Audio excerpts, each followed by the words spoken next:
দ্বিতীয় অগ্নিবাণ, যেখান থেকে আরো একবার প্রত্যেকের কাছে গিয়ে আমি প্রশ্ন তুলবো। বাংলায় মহিলাদের ইজ্জতের গ্যারান্টি কি মমতার পদত্যাগ? বিজেপি সরাসরি মমতা বন্দ্যোপাধ্যায়ের পদত্যাগ চেয়েছে, বাম দলগুলো চেয়েছে, কংগ্রেস চেয়েছে। এই ঘটনার পর, কসবার ঘটনার পর, আরজি করের পরেও চাওয়া হয়েছিল।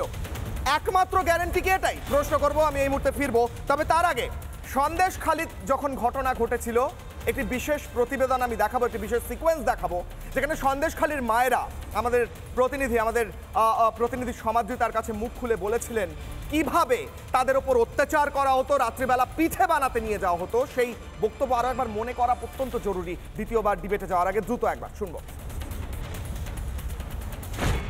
বয়স্ক মহিলাদের খুব একটা লাগে না, সব ইয়াং ইয়াং মেয়েদের লাগবে বেশি। এখান থেকে 500, ওই ব্লক থেকে 500, ওই ব্লক থেকে 300, ওই ব্লক থেকে 200, এরকম করে মেয়েদেরই লাগবে। হঠাৎ 12টার সময় আমাদের স্বামীদের ডেকে পাঠালো। এবার হঠাৎ মাত্র কি হলো, একদিন মানে প্রচুর ওদেরই মানে মেম্বাররা সব ভর্তি, না কি ব্যাপারে এত মেয়েকে ডেকে দিতে হবে, পিঠে বানাতে হবে। মানে রাত 12টা একটা সময় সবাই ঘুমিয়ে পড়েছে, আমরা সব বাচ্চা টাচ্চা নিয়ে আমাদেরকে ডেকে পাঠাতে হবে। এবার ওইভাবে সবাই গিয়ে কি সারা রাত ধরে ওই পিঠে বানাও, ওদেরকে খাওয়া, যে করতে চাইবে তার চুলের মুঠি ধরে মারা, এই সব অকথ্য অত্যাচার করতো, মারধর করা হতো। ওদেরকে পরিষেবা দেওয়ার জন্য মেয়েদের ডাকতো। কি ধরনের পরিষেবা? কি ধরনের এখন বলবো, আপনার মুখ কেউ দেখতে পাচ্ছে না, আপনি বলুন।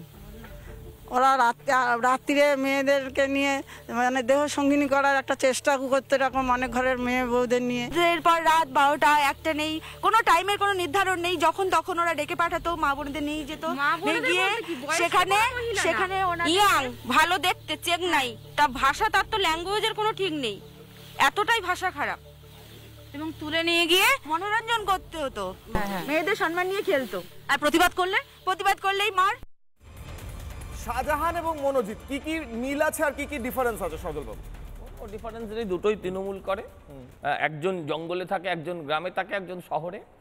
দুজনেই ভাইপোর খুব কাছের লোক, দুজনের সঙ্গে দিদি ভাইপোর ছবি পাওয়া যাবে। আর কি ডিফারেন্স আছে? হ্যাঁ, একজন ধর্ষণ করে, দুজনেই জেলে আছে একই ধরনের অভিযোগে, কোনো তফাৎ নেই।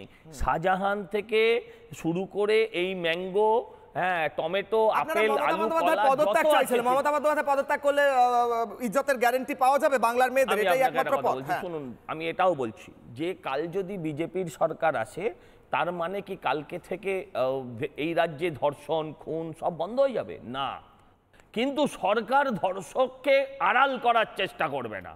সরকার বলবে না, মমতা ব্যানার্জি যেমন বলেন যে তাদের চরিত্র নিয়ে সরকার সে কথা বলবে না। উনি এই অভয়াকাণ্ডের পর বলেছিলেন নির্যাতিতার ফাঁসি চাই। আসলে ওটা ওনার ব্রেনের ভেতরে ঘটে, পেটের ভেতরে গুড়গুড় করে, সেটা ডুব করে মুখ দিয়ে বেরিয়ে গেছে, সেটা ঘটবে না। অন্যায় হতেই পারে যে বিজেপির লোকও যদি অন্যায়ের সঙ্গে যুক্ত থাকে, তাহলে সেই অপরাধী শাস্তি পাবে। অপরাধের যে পাহাড় পশ্চিমবঙ্গে এই সরকার তৈরি করেছে, আগামী 26-এর পর তার ওপর ভারতীয় জনতা পার্টি বুলডোজার চালাবেই। সেখানে সে দলের পতাকার রং দেখবে না। পুলিশ স্বাধীনতা পাবে, তার পুলিশের লাঠির জোর থাকবে। পুলিশকে কেউ ফোন করে তার মা তুলে গালাগাল দেওয়ার, স্বর্গত মা, আরে এর থেকে সমাজ বিরোধী ভালো। আমার কোনো সমাজ বিরোধীকে যদি তার স্ত্রী তুলে, মা তুলে গালাগাল দেন, সে সমাজ বিরোধী তার বদলা নিয়ে আসবে। এই পুলিশের সেটুকু মেরুদণ্ড নেই। তাই আমি বলছি এই সরকারের বদল দরকার, এই মমতার পদত্যাগ শুধু না, এই মমতার রাজ্যত্যাগ দরকার, যেন রাজ্যে না থাকে। নানা ধরনের কন্টেন্ট দেখার জন্য লাইক করুন, শেয়ার করুন আমাদের ফেসবুক পেজ, সাবস্ক্রাইব করুন আমাদের ইউটিউব চ্যানেল। পাশাপাশি অন্যান্য ব্রেকিং নিউজের জন্য অবশ্যই চোখ রাখুন রিপাবলিক বাংলায়।